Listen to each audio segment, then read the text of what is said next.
Yan, so good morning mga kalubing, good morning, magandang hapon. O yan, so shout out po sa lahat ng mga subscriber natin dito sa buong Samboy na Cainta, Rizal mga kalubing. At syempre, sinashout out din po natin ang ating mga new subscriber mga kalubing.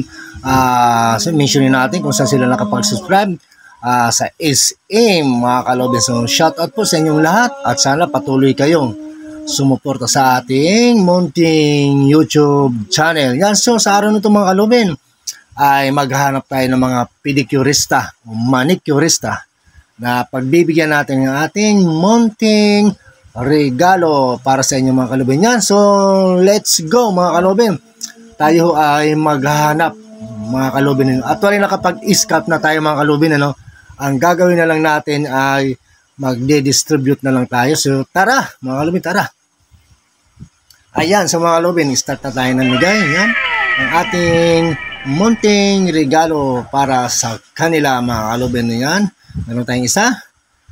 Pangalawa, ayan mga kalubin, actual po natin yan mga kalubin na nakikita naglilinis ng mga paa ninyong marurumi. Yan mga kalubin, so naghanap ulit tayo mga kalubin. Actually, hindi na pala tayo naghanap. Pinuntahan na natin yung lugar kung saan natin sila na-scout. Ayan mga kalubin. So, smooth lang yung ating distribution ng ating mga munting regalo sa kanila. Yan mga kalubin. So, medyo may kalayuan sila bawat area mga kalubin. Yan. So, chinaga natin silang hanapin talaga mga kalubin. Yan. Sila yung ating mga tagapaglinis ng paa. Yan mga kalubin. So, mapapansin nyo, ang mabilis lang natin nakapamigay mga kalubin yan. Siyempre mayroon din tayong isiningit yan mga kalubin na hindi naman pedicurista.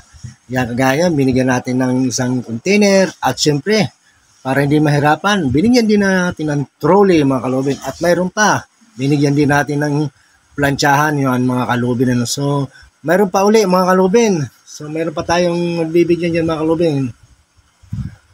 Ayan, at siyempre mga kalubin mayroon din tayong isiningit pa dyan. Ayan, mapapansin yung mga kalubin si Kuya Maxi pala yan mga kalubin. Ayan, so binigyan din natin ng work lock.